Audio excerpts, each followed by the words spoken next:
Get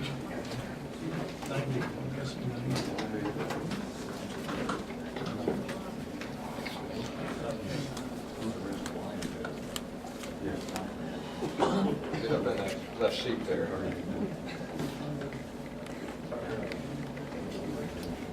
Good morning.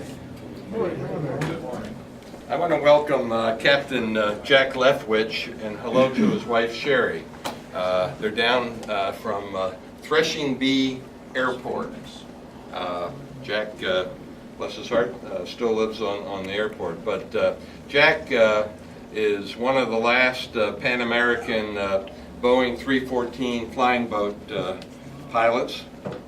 And he forewarned me that not to make him the original pioneer of the China Clipper, but he flew the China Clipper during the age of the great flying boats. Jack is 95 years young. In a few weeks, he turns 96. He still flies a Quicksilver ultralight, gentlemen, and out of the Threshing Bee airstrip. Ron, where's Threshing Bee? Threshing Bee is what, about 10 miles north of Lawrence? Exactly. 10 miles north of Lawrence. And I've been trying to get Jack to come down here for several months now, and I'm sorry Steve Zimmerman is not here. He's the one that really put me on to Jack. But it forced me to do a little research, and this is a great book I checked out from the library. It's called The China Clipper, The Age of the Great Flying Boats. I think I'm right. Flying boats really only had a history of about 15 years before and during World War II. But it's the age. But what is amazing when you read this book is the innovation in aircraft during that time frame. It just blows your mind how not only here in America but around the world, France, Italy, Russia, they were creating flying boats. And of course, Pan American Airlines, its founder was a fellow named Juan Trippe. And during my research, I'm from Pottstown, Pennsylvania, and Juan Trippe went to the Hill School in Pottstown, so I got a little kinship with him there. The Boeing 314, there are only 12 of them. Jack flew, obviously, probably a number of those. And here's an interesting fact about Jack. He's the 9th generation that immigrated from, that settled in Virginia in 1685 from Leftwich, England. I think I'm correct, there's now 12 or 13 generations. In 2011, the FAA awarded Jack the Wright Brothers Master Pilot Award for 50 years of dedicated service in aviation. His second language is German. Gentlemen, Jack Leftwich.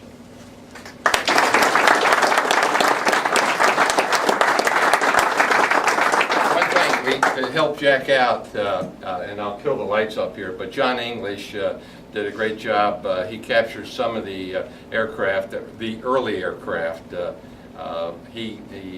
His entire flying career, day job, was with Pan American World Airlines. Tell us about yourself, Jack. Ron, you've told me more about myself than I knew. all of that, through the Leftwich family through, and so forth. That's almost strange to me. You've been sneaking on me. I've been talking to your son, Bill. I'm Jack Leftwich. Jack Lefty Leftwich, a lifelong pilot of 70 years, still getting airborne. But I want to say, first of all, what an honor it is, and what a humbleness it is to be able to address this very fine organization. I am very, very honored to be here, and I thank you. I'll tell you a little bit about myself. I'm of a group of pilots who were trained by the government to take the places of those pilots who worked for the airlines who had been previously been members in the service and who were called back into the service. So that kind of left the airlines a little bit short. They need to fill the slots that were vacated. So the training began under a program known as the Civilian Pilot Training Corps. Later, the name changed to the Airlines War Training Institute. And that training began back in 1941, and continued up until the middle of 42. The training was composed of a primary course, a secondary course, acrobatic course, and which was in Rockford, Illinois, and we moved on to South Bend, Indiana for the final part of the program, which was known as the cross-country instructors course, which left us with a commercial ticket and a flight instructor's ticket, no instrument. So we, at the end of the course, we were told early on, at the end of the course, we would be assigned to an airline. Stick with me for just a moment. It's wartime. There's guys going overseas to fight for the U.S. We're going through a program which essentially says at the end of the program, hey, here's an ice cream cone, shove it in front of your face and eat this. That's the kind of a deal we got. Very splendid. First class. The assignment was to American Airlines in New York. And I asked the secretary of the flight school in South Bend, Indiana, if there was a possibility to change it to Pan American. I'd heard of Pan American as sort of a magic overseas type operation that I thought I would enjoy. And so a request was made, and sure enough, I was assigned to Pan American Airways. Pan American Airways, I'm looking forward to Miami, Florida, San Francisco, Seattle, until I got my assignment papers and it said, you are assigned to Pan Am in Brownsville, Texas.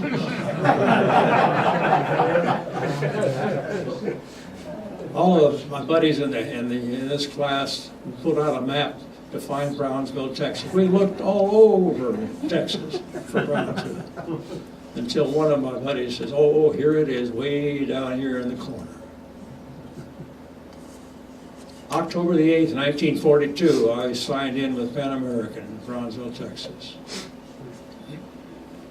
Thank you. Excuse me.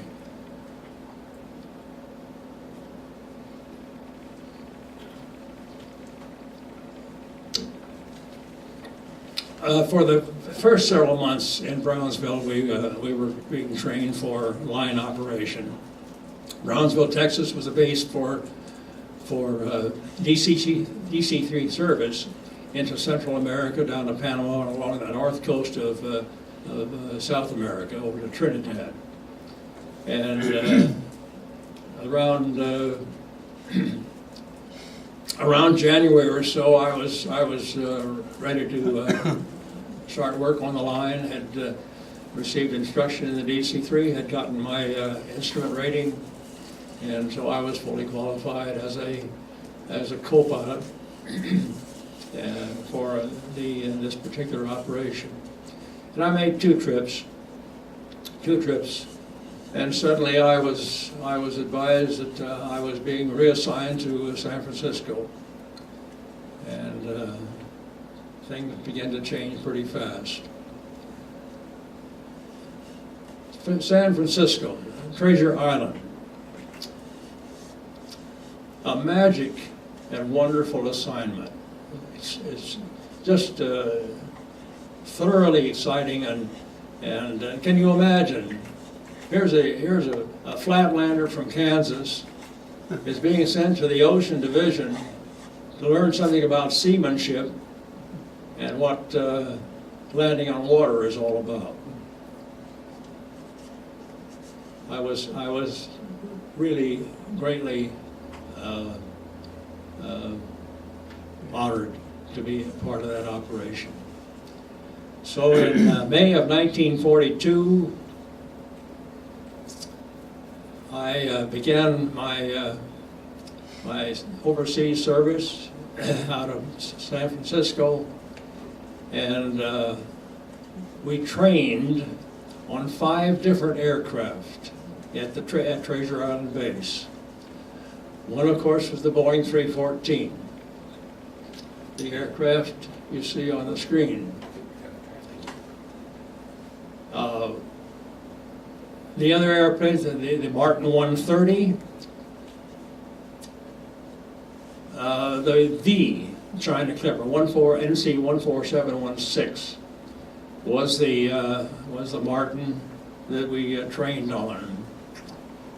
Most of the other Martins had come to grief, and the China Clipper 14716 was about the only one that was left. Now we were trained on the 314, the Martin 130, the PB2Y3, which is a consolidated Coronado aircraft, which essentially, I don't know if you're, if you'll raise your hand, let me know if you know what a PB2Y3 is. PB2Y3, I think, can best be described as a B-24 with a boat hull and retractable wingtip pontoons, which was the 3rd aircraft I trained in. And the 4th aircraft was Martin PBM-3R, the Martin Mariner, and what a beautiful machine. My first trip as a training captain said to a group of 15 of us from Brownsville, Texas, he said, we're going to go down to the dock and we're going to board a PBM-3R and we're going to give each of you a little cockpit time. Can you imagine? Here we are, just newly arrived from the flatlands, being told we're going to go down to the dock and board something. We didn't know whether it was a submarine or whether it was some other type of oddity. This is our first glimpse of an aircraft, of the Martin. The checkout, if you can believe this, the checkout was about 10 to 15 minutes in the right-hand seat with steep turns, and of course the left turn, the left engine would be cut, and you would be a pretty busy pilot from that point on. Much of what you had learned up to that point, I think I had a total time of around 600 hours, which is rather skimpy. We performed as best we could remember. Here we are in a strange aircraft, and it was our first appearance at the controls of the aircraft, and we were go into a steep turn and cut that inboard engine. Let me tell you, you were one busy boy. The beautiful thing about the Martin PBM-3R is it had had the sensitivity and the controls as the same as a Piper Cub. It was that light, and they were not boost controls. These were direct cable controls. From the PBM, Martin Mariner, on to the consolidated PBY, Catalina, which was that, and the PBM were permanently used for pilot training in the at the Treasure Island base. Once we got through the training of those 5 different aircraft, which took until August of '43. Then we were assigned to our online operation. Now, online operation was a supply operation originating in San Francisco and to Honolulu and to 11 different stations in the South Pacific out of Honolulu. The B-314 was flown solely between San Francisco and Honolulu. It did not go south into the SOPAC operation. We had two groups assigned. One group of our pilots were assigned the PB2Y3, the Martin, the Consolidated Coronado, and operated all the way from San Francisco to Honolulu to those 11 different stations that I mentioned.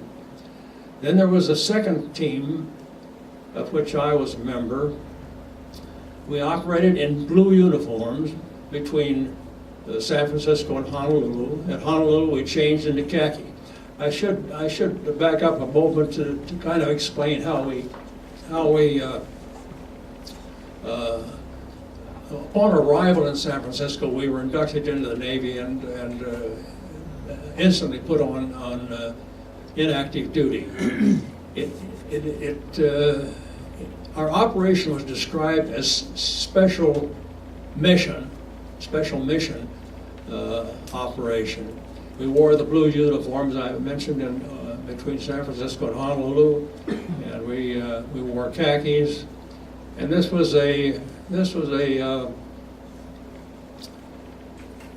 with insignia that was unique to Pan Am. We had the stars and the bars and so forth.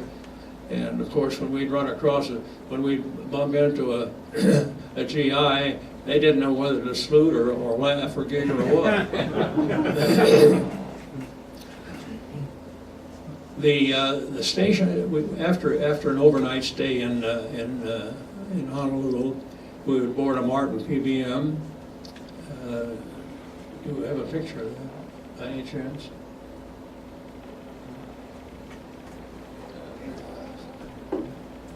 That's okay. We board the PBM-3R, the Martin Mariner, and we'd head for 900 miles southwest of Honolulu to the island of Palmyra. Palmyra to Canton Island, 3 degrees south of the equator, and from Canton Island to Wallis Island, further south, and on down to Suva.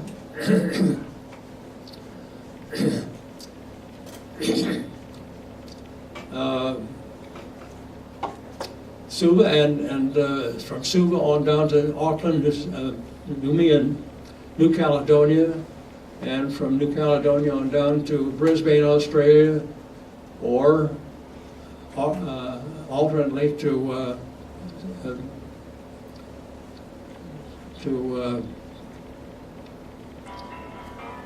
Auckland, New Zealand. Now that was as far as we went to the south. On another leg, originating in Canton Island, we headed southwest towards Funafuti in the Ellice Islands and Espiritu Santos in the New Hebrides. If you look these places up on a map today, you'll find the names have changed slightly. Cant, the word Canton, C-A-N-T-O-N that we knew is spelled a little differently now, and in the Elise Islands, Funafuti, it has a different, sort of a different name now as well. On over to from Funafuti into New Hebrides. New Hebrides base was about as close to the action that we ever got. There was a hospital ship in the harbor, and it was kept pretty busy. We had no contact with that, of course, other than to recognize that it was there. And we went overnight. These experiences at these different bases was just absolutely phenomenal. We all eye-opening and funny things happening, like the parade of the land crabs on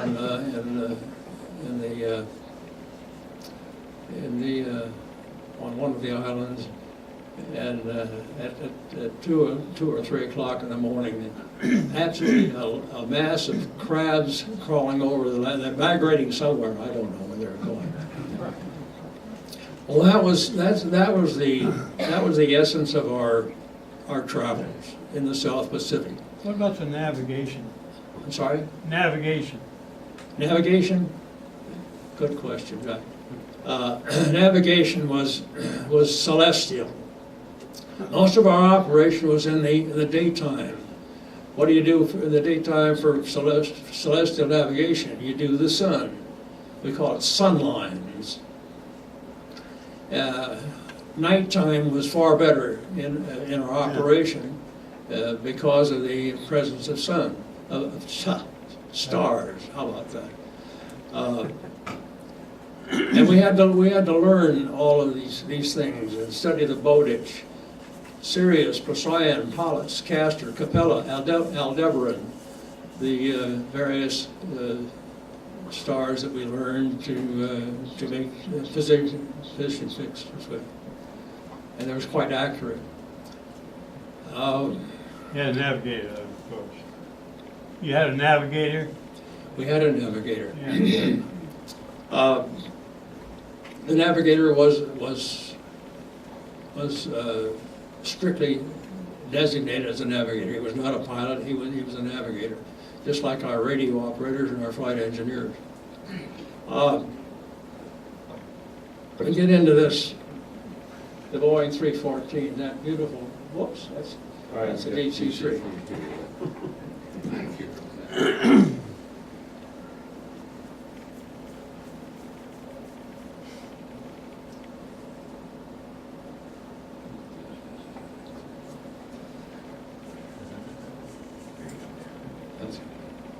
That's all. Is that it? Yeah. Okay. The 314. Gross weight at manufacture 82,500 pounds. We operated at 87,000 pounds. Wartime necessity. 20 tons of fuel on a one-way trip between San Francisco and Honolulu, 2,100 miles. That's nautical miles. Most of the flights, or all of the flights rather, started out at sunset, and so we flew through the night with the availability of stars for navigation. We carried a crew of 11, 12.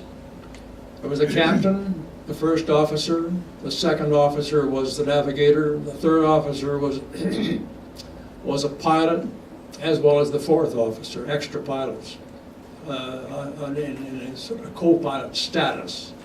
But one of the three co-pilots would be rated on the aircraft and would serve when the captain himself was off duty or asleep.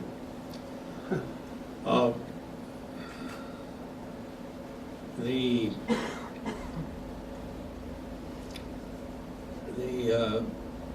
formality of the Pan American operation was rather unique. It was the crews marched to the airplane by twos, and I can recall on my first flight, on my first assignment, a 314, as being the odd member, the oddball, if you will.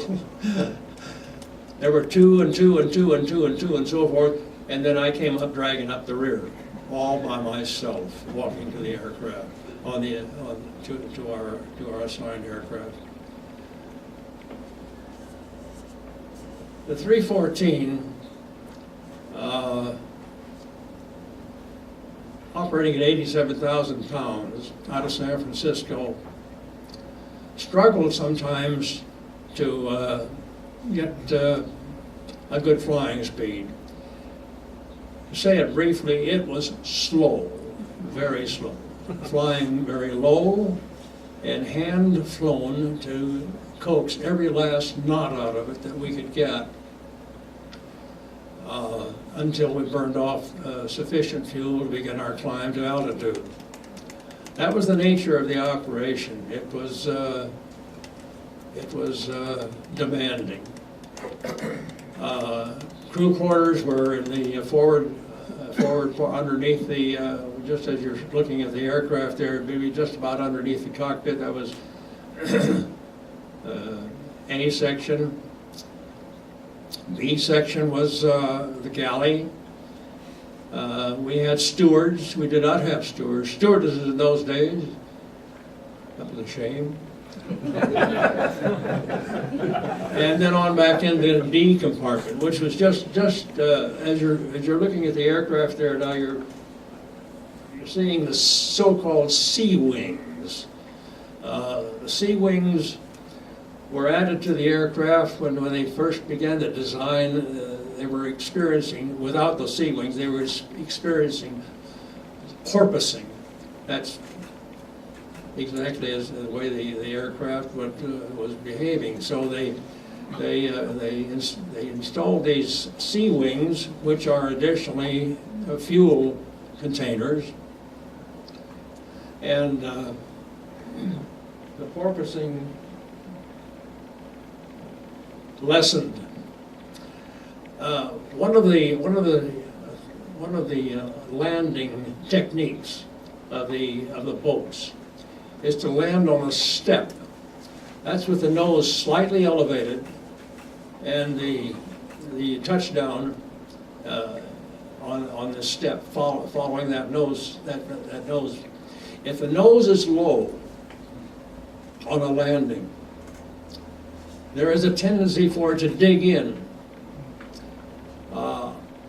I witnessed that incident standing between the captain and the co-pilot on a landing in Honolulu.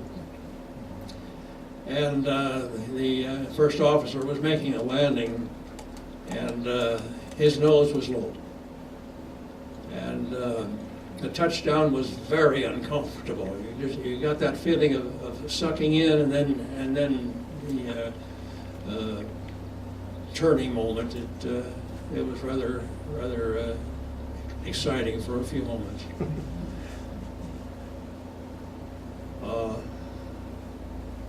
You didn't stall them out. You didn't stall them out, man. You flew them down for a soft touchdown, but with the nose slightly elevated. What was the time en route? Time 16 hours was the average flight time between San Francisco and Honolulu. My last flight was on one of the photographs that's on the table over there. Was on NC 18604. That was the aircraft. It's in the picture that I brought with us today.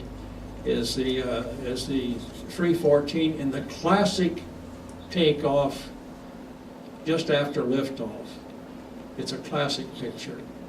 And that particular airplane in that particular photograph is the actual aircraft that I flew on my final flight, Honolulu to San Francisco, in July 1944. I was being transferred to Miami, Florida for captain checkout. On a 16-hour flight, how long of crew duty would you have? How long? Crew duty. The crew duty periods were worked out at the pre-flight briefing before we left the terminal building in San Francisco. We had a crew assignment intervals, and we're expected, of course, to observe those duty periods.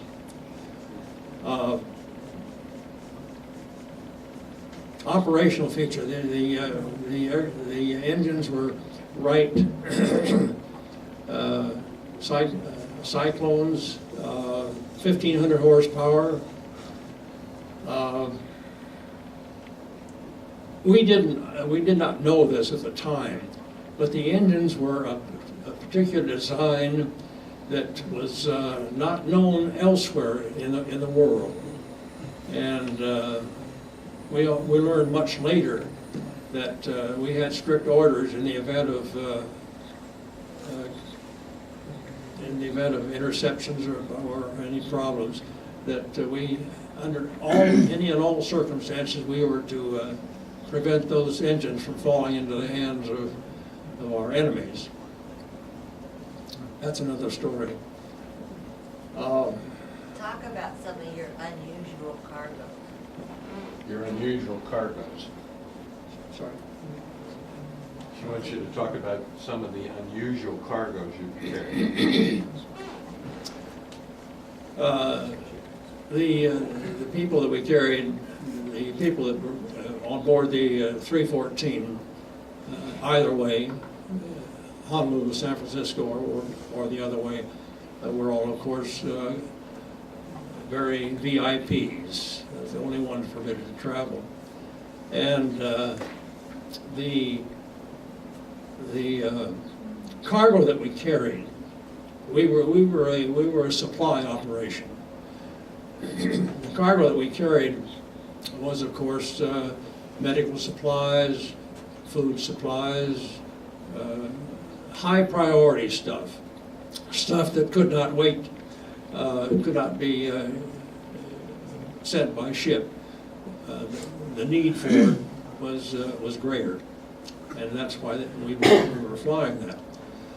One time I was curious on a flight into the SOPAC, South Pacific, I raised up a corner of the tarp that was covering the cargo, and I was quite surprised and pleasantly surprised too that beer.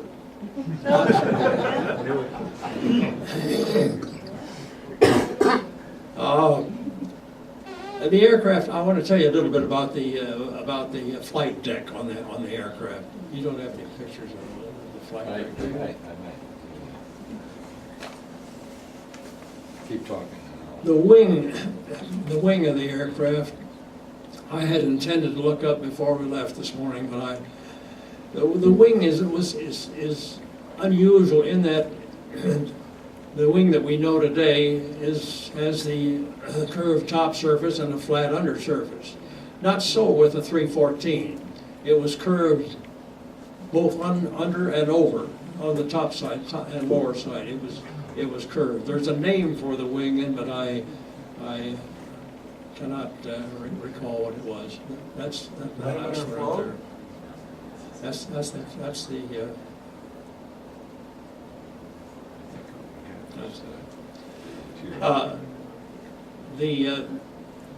the wing through the center section aft of the cockpit was, of course, was tall enough that you could stand up. This is on the flight deck. You could stand up, And our navigation, in addition to the celestial and sun lines, the navigation was also conducted by dropping a smoke flare bomb, which was in the aft wing section of the flight deck. The smoke flare bomb, we'd place into position over a hatch a grid device to measure drift. At night, when the flare struck the water, you had a light to look at with this magnification grid device, and we could determine our drift. In the daytime, of course, the smoke was used for the same purpose. Interestingly, the wings after the engines, the wing after the engine, the engines were accessible. The accessory section of the engines were accessible through the wing through a crawl space.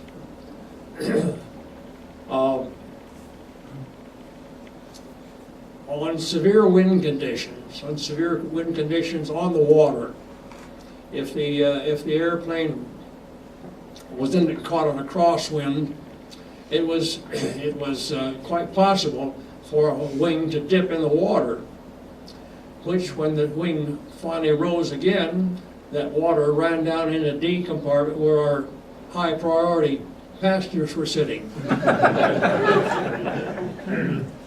It was significant that that was not allowed to happen. Hopefully. In such a case where the captain was having difficulty taxiing into position in a crosswind like that, we would send out to the outboard engine 4 crew members, and there was a platform in which you could sit behind the engine. This was the accessory section of the engine. I recall one instance in the use of that access is when we lost cable control to the throttle on one of the engines on an approach to San Francisco.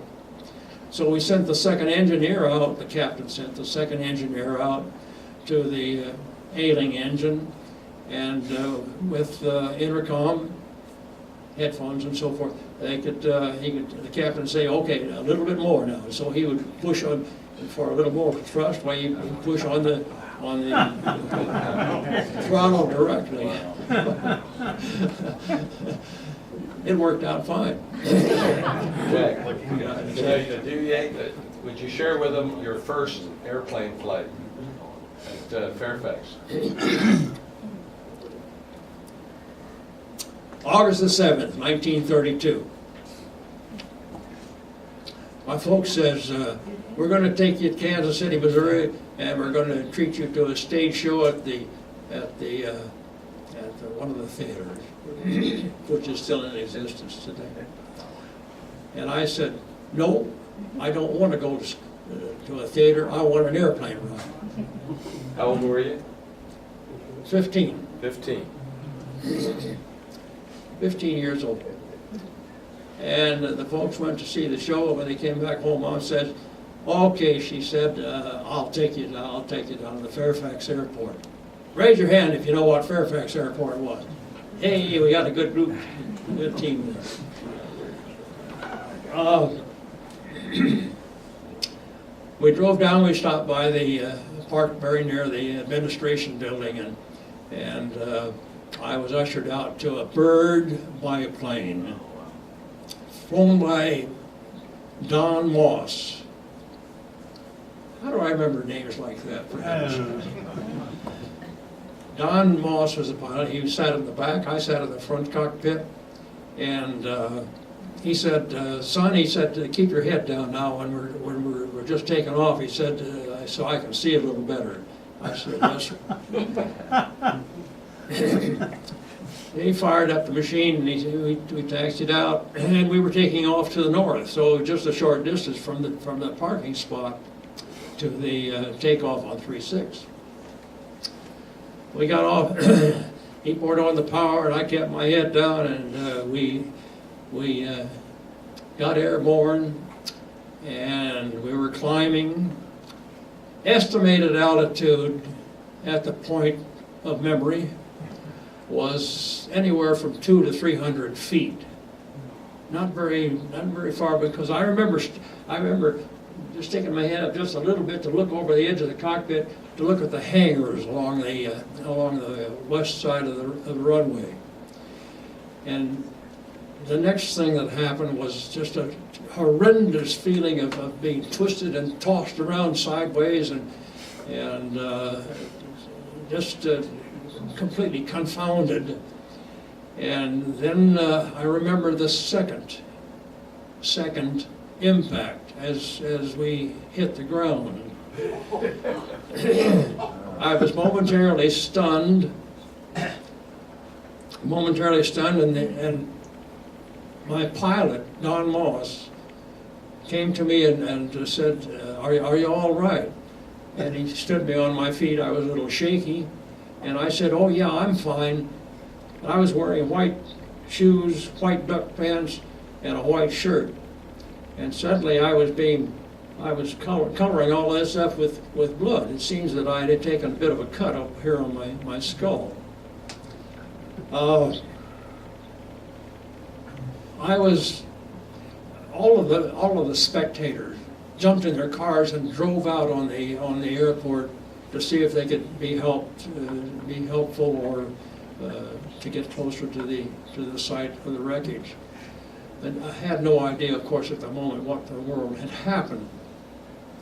But I do remember that my mom said, well, I'll take you to our family doctor, which she did, located just off the West Heights Manor in Kansas City, Kansas. And the doctor patched me up a little bit.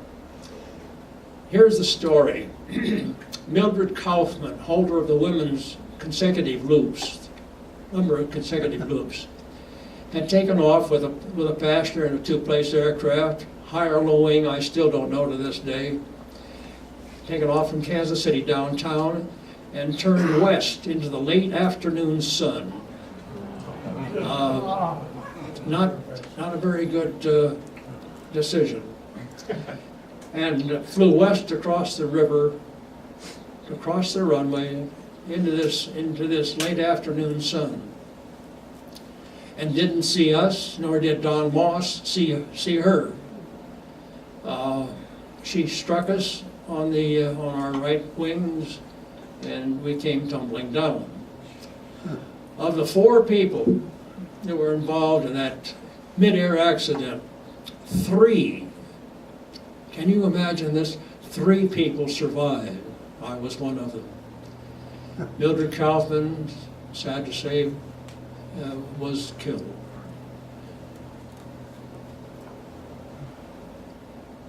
August the 7th, 1932. Were they Barnstormers? 8:15. Were they Barnstormers? Barnstormers? I don't know what they were doing, but they were not doing the right thing.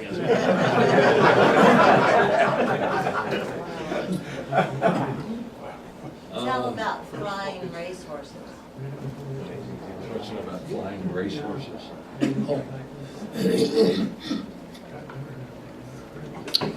Well, getting away from the, if anyone has any questions about boats and the operation of our seaplanes, perish the word. They were boats, flying boats. Just speak up, I'll try to. I think that's what we'll do. We'll take some questions. Yeah. Yes, sir. I want to know how you handle the long hours on a typical flight. How did you handle the long hours on the typical day? We were adequately staffed with pilots to have duty period relief, and we did have accommodations. On the 314, we had bunks, and we had good food. Boy, did we have good food! It was the best. And so we got adequate rest on the 3-4, that's the 16-hour flight, the average flights. On the SOPAC operation, we didn't have any bunks as per se, but Lefty found the mail sacks in the nose of the PBM a wonderful place to take a nap. So we had relief on our duty, yes. Did you have an autopilot? Did we? Lord, yes, we did. Yes, sir. Yes. How did you do a mag check out in the water? Oh, I'm glad you brought that up. That's a story in itself.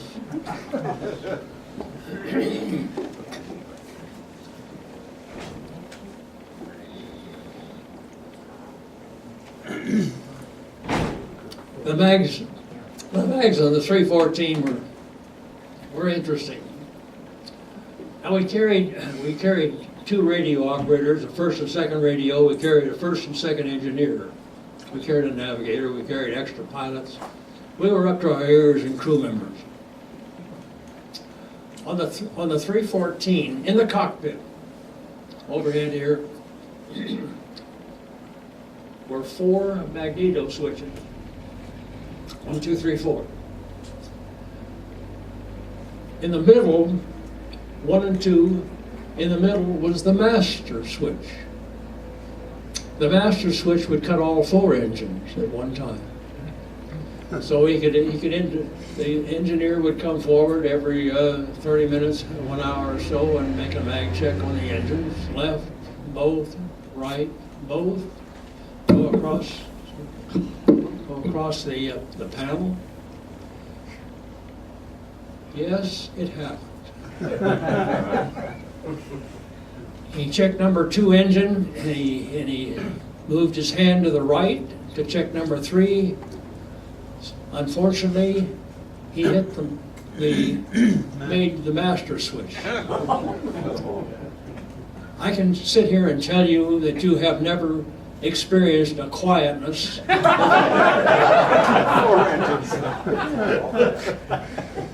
that is the quiet of all 4 engines stopping at the same moment. Of course, as we all know, if you ever move a switch or turn a button and you get the wrong response, you instantly do the opposite reaction, no matter what it is. And of course, he had us back running again. How much altitude you have? Very quickly. Altitude. Altitude. We operated between, as I said earlier, about 2,000 feet at the beginning of the flight, and then the altitudes were 8, 9, and 10,000 feet. And on the later portion of the flight when we burned off a little fuel. Okay, another question. What was your true airspeed? True air. I know it varied, but what was your true average true airspeed? Well, I'll put it in stages. It's a 16-hour flight, and it's an average 16 hours. And divide that into 2,100 miles, it'll give you a pretty good idea what our speed was. When we started out at 87,000 pounds, which is substantially over the design limit of the aircraft, we were very, very slow. We were hand flying that 314 at 2,000 feet or so at indicated speeds of about 127 knots. And it was a delicate operation. You had to hand fly. Autopilot was not worth too much at that point. You had to hand fly it and coax every last knot out of it that you could get. And of course, as you burned off fuel, you began to pick up some speed. So it was. I'm sorry, I cannot tell you what our true airspeed was. It would be substantial. On the average throughout the flight, it would be substantially more, of course. Yes. As we burned off fuel. and climbed higher. Anyone else? How many engines could you fly on? How many engines could you still fly on if you lost an engine? I'm sorry, I have to say that again, please. How many engines could you fly on if you lost an engine? Could you still fly on 3? If you lost an engine, could you fly on 3, 2? Thank you, I understand. On the 314, the loss of 2 engines was the loss of the aircraft. It was going to come down. On the loss of 1 engine on the Martin PBM, we did lose an engine going into Canton Island, and the book says that it will operate successfully on a slow drift down. We only have so far to drift down. And we had to delicately fly that PBM down to just on top of the water, more or less, to make it into Canton Island.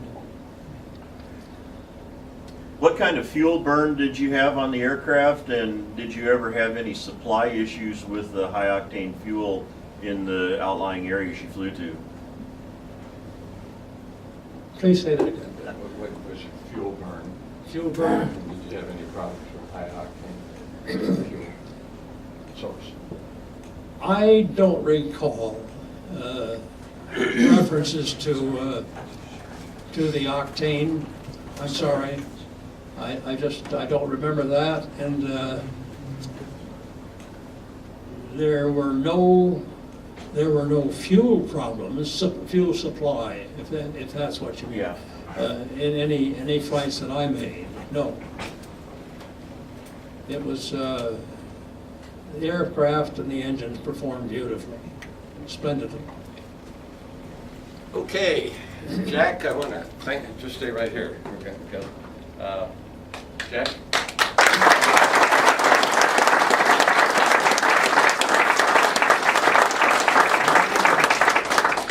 You recognize that airplane? That's it. That's the 2Y3, yeah. All right, then we got a little presentation here. Good. Excuse me.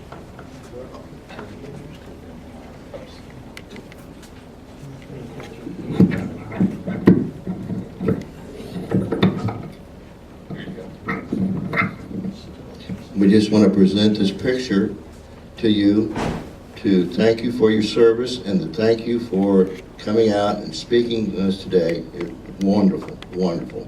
Thank you very much.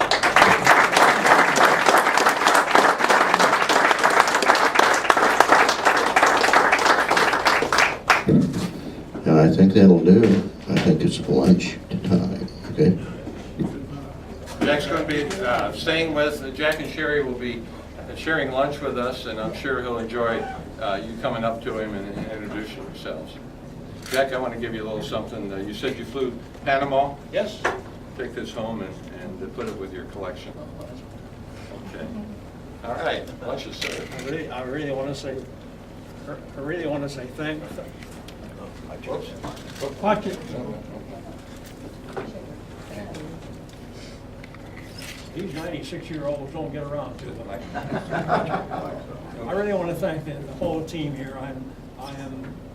It's my first visit to the CAF, and I am honored to be here, and I found it most rewarding, and will always remember the visit to tell you about the 314.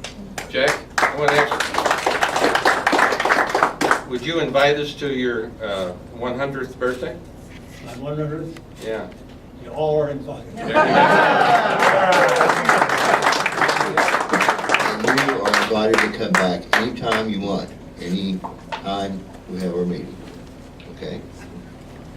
All right, my friend. Thank you. Rod, maybe you should tell people that he's still flying at all. Well, I talked to his son, Bill, who is with Gulfstream. He's the airworthiness, senior airworthiness inspector, and he and his brother are coming up for his birthday here in a few weeks. And he says, I got to go through the Quicksilver ultralight because I know Dad wants to fly it again. So that's pretty great.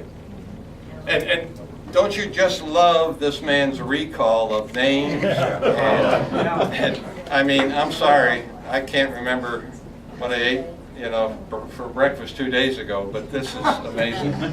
Thank you. I want to, he said that it's a whole nother story about the right engines, and I'd like to see a callback to this gentleman. Talk about the right engines. All He has right. lots of good stories. That's a good I bet he story. does. And we also have, he has a son, 2 grandsons, and Yeah, he's got, lots of his family members are rated pilots, so they got his genes, obviously. Okay.